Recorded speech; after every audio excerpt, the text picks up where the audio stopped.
வாழ்க வளமுடன் சுகம் சூழ்க. நற்பவி நற்பவி நற்பவி.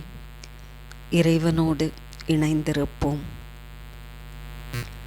ஒவ்வொரு மாதமும் வரும் சப்தமி திதியன்று விரதம் மேற்கொண்டு சூரிய பகவானை வழிபட்டு வந்தால் கிடைக்கும் பலன்கள் ஏராளம் என்று ஞான நூல்கள் கூறுகின்றன.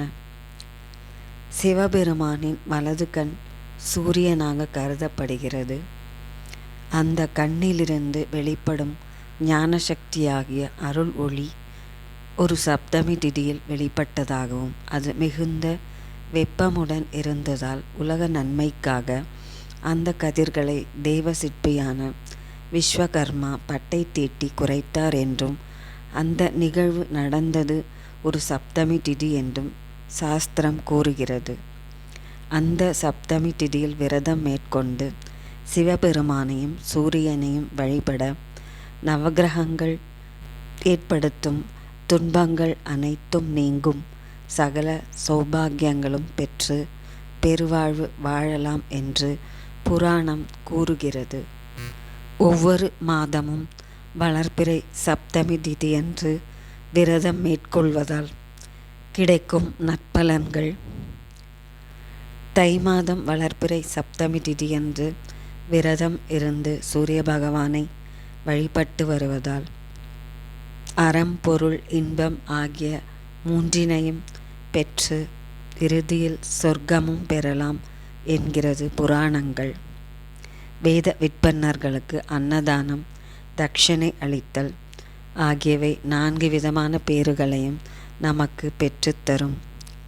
மாசி மாத வளர்பிறை சப்தமி அன்று விரதம் இருந்து சூரிய பகவானை வழிபட அனைத்து துன்பங்களும் நீங்கும், சுகமான நல்வாழ்வை அருள்வார். பங்குனி மாத வளர்பிறை சப்தமியில் வழிபட்டால் தீயோர் விலகுவர், தீய சக்திகள் அண்டாது நல்லோர் நட்பு நமக்கு கிட்டும். சித்திரை வளர்பிறை சப்தமியில் சூரிய பகவானையும் சிவபெருமானையும் வணங்கி வழிபட எண்ணிய நற்காரியங்கள் அனைத்தும் கைகூடும்.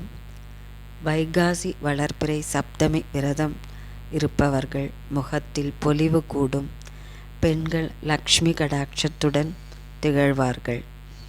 ஆனி மாத வளர்பிறை சப்தமி விரதம் இருப்பவர்கள் உடல் வளம் பெறும், நோய் எதிர்ப்பு சக்தி கூடும். ஆடி மாத வளர்பிறை சப்தமி அன்று சூரிய பகவானுக்கு விரதம் மேற்கொண்டால் சூரிய பகவானின் பரிபூர்ண அருள் கிட்டுவதுடன் இறுதியில் சூரியலோகத்தையும் அடையும் பாக்கியத்தை பெறுவார்கள். ஆவணி மாத வளர்பிறை சப்தமி விரதம் இருந்து சூரிய பகவானை காலை வேளையில் வழிபட்டு வர குழந்தை செல்வம் இல்லாதவர்களுக்கு குழந்தை செல்வம் கிட்டும். குழந்தை பாக்கியம் பெற்றவர்களின் குழந்தைகள் நலமுடனும் கல்வியில் சிறந்தும் விளங்குவார்கள்.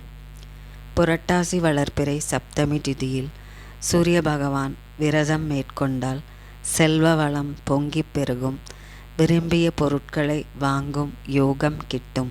ஐப்பசி வளர்பிறை சப்தமியில் சிவபெருமானையும் சூரிய பகவானையும் வழிபட குடும்பத்தில் எடுத்த நற்காரியங்கள் அனைத்தும் சுபமுடன் நிறைவேறும், மங்களம் எங்கும் பொங்கி பெருகும். கார்த்திகை மாத வளர்பிறை சப்தமியில் காலையில் சூரிய பகவானையும் சிவபெருமானையும் வழிபட சங்கடங்கள் அனைத்தும் தீரும், சந்தோஷம் நிறைந்து காணப்படும், சுகமான வாழ்வு கிடைக்கப்பெற்று சகல நன்மைகளும் பெருகும். மார்கழி மாத வளர்பிறை சப்தமியில் சூரிய விரதம் கடைபிடிப்பவர்கள் ஆனந்தமாக வாழ்வார்கள். உடலில் நோய்கள் ஏதும் இருந்தால் படிப்படியாக குறைந்து குணம் பெறலாம். இந்த சூரிய விரதத்தை முதலில் மேற்கொண்டவர் கண்ண பரமாத்மாவின் மகன் சாம்பன் என்று புராணம் கூறுகிறது.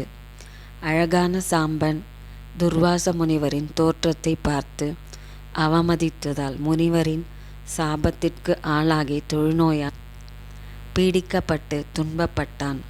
தன் தந்தை கிருஷ்ணரின் உபதேசத்தின்படி சாம்பன் சந்திரபாகா நதிக்கரையில் சூரியனை நினைத்து 12 ஆண்டுகள் தவமிருந்து தொழுநோயிலிருந்து குணமடைந்து பழையபடி அழகான உருவம் பெற்றான். அந்த நாள் தை மாத சப்தமி திதி எனப்படுகிறது. சப்தமி திதிகளில் வழிபடுவது போல் கண்கண்ட தெய்வம் என்று போற்றப்படும் சூரிய பகவானை தினமும் காலை சூரிய உதயத்தின் போதும் மாலை சூரிய அஸ்தமனத்தின் போதும் சூரியனுக்குரிய மந்திரத்தை தகுந்த குருவிடம் உபதேசம் பெற்று ஜெபித்து வழிபட்டால் சூரிய பகவான் அருளால் சகல சௌபாகியங்களும் சுகமான வாழ்வும் கிட்டுமென்று வேத நூல்கள் கூறுகின்றன. சூரியன் அனைத்து உயிர்களுக்கும் ஆற்றலை தருபவர். சூரிய பகவானை வழிபட்டால் உடல் ஆரோக்கியம் மேம்படும், ஆயுள் நீடிக்கும் மற்றும் நோய்கள் அண்டாது என்று கூறப்படுகிறது. சூரிய வழிபாடு மன அமைதியையும் மன தெளிவையும் கொடுக்கும். சூரிய பகவானை வழிபட்டால் செல்வம் பெருகும், பதவி உயர்வு கிடைக்கும் என்று பக்தர்கள் நம்புகிறார்கள்.